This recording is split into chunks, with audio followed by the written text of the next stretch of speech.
आप सुन रहे हैं किस्से और कहानियां प्रथमेश के साथ और आज की कहानी है जीवन माला। 17, 18, 19 यूं ही एक एक कर मोती पिरोने से जो माला बनती थी, मालती उसको सेठ तक समय अनुसार पहुंचाती थी। एक माला के 1 रुपए। रोज की 100 मालाएं बनाती तो 110 रुपए बनते थे। 10 रुपया इनाम। मालती स्वयं के ही मील पत्थर तय कर दिन की कभी 200 मालाओं से कम तो बनाती ही नहीं थी। जानती हो मालती, तुम ही हो जो 200 कर देती हो। बाकी अगर किसी ने 100 भी कर दिए तो कर दिए। तुम ही कमाल हो। सेठ पैसे गिनकर मालती को दिन के अंत में नकद हाथ थमा देते। मालती चुपचाप पैसे लेकर घर लौट आती। अगले दिन फिर से जल्दी उठना होता था और सबसे पहले सेठ से सामान लेकर काम शुरू करना होता था। दिन की 200 मालाएं ऐसे ही तो नहीं बनती ना। मालती की घनिष्ठ मेहनत की वजह के बारे में सेठ अक्सर सोचते पर कभी उस पर विचार विमर्श ना करते। मालती गरीब थी पर स्वाभिमानी।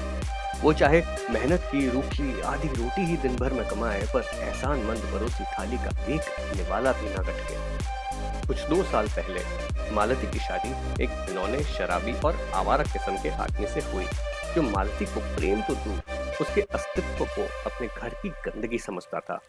एक दिन अपने स्वामी के जुल्मों से परेशान होकर उसने गर्मा गर्म तवे की छाप परम पूज्य पति परमेश्वर के सड़े हुए चेहरे पर जड़ दी, जिससे पतिदेव के क्रोध का बांध टूटा तो क्या, निस्तानाबूत हो गया और गुस्से में तेजाब की आधी बोतल सोते हुए मालती के चेहरे पर उलट दी।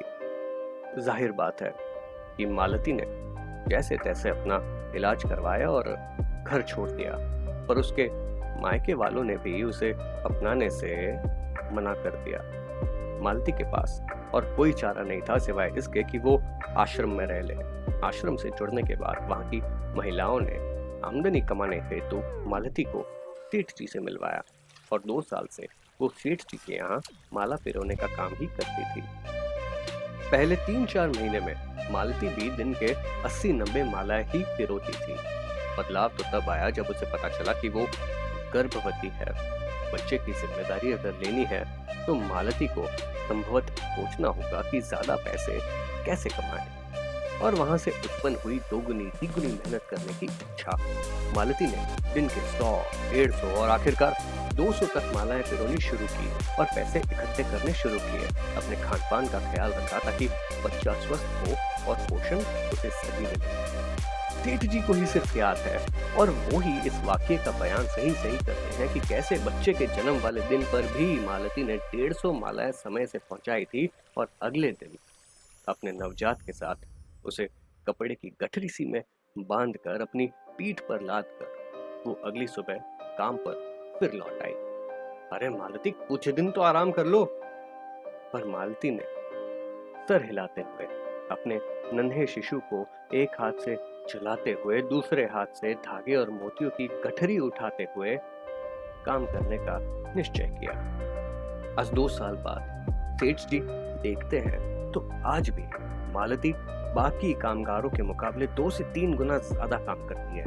अपने बच्चे का ख्याल रखती है और माला पिरोने के काम के साथ साथ नगीने पिरोने का काम भी सीख रही है।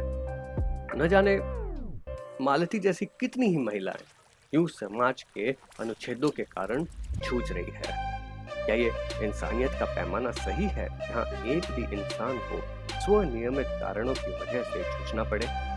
आश्रम में मालती जैसी कई महिलाएं सिलाई, बुनाई, कहीं घरेलू तो कहीं रसोइये का काम कर अपना अपना घर चलाती है, और सभी की एक ही सी कहानी है, एक सा संघर्ष है, एक सी आकांक्षाएं हैं कि एक दिन अपनी मेहनत से, अपनी इच्छा शक्ति से वो अपने आने वाली पीढ़ियों के लिए एक ऐसी नींव बनाए जहां उन्हें जुझारू होने की कोई जरूरत ही ना पड़े और वो मजबूर जिंदगी के हालातों तले अपने सपने ना कहीं गाड़ आए।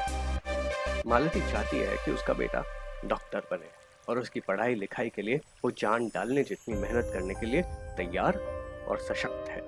मालती और उसकी सभी सहेलियां एक बेहतर जीवन व्यतीत करने के इरादे में दृढ़ है और अपनी कर्मनिष्ठता से ये सब कुछ जरूर मुमकिन करेगी। और तब तक और तब तक मालती हर रोज सुबह भोर से पहले उठकर जेठ से अपने दिन के ऑर्डर का सामान लेकर दिन भर में पूरा करके अपने सुपुत्र और अपना ख्याल रखते हुए थोड़ा हंसते खिलखिलाते हुए कदम दर कदम एक सुखी जीवन की ओर बढ़ रही है। और मालती की यही कहानी उसकी मेहनत का प्रमाण है।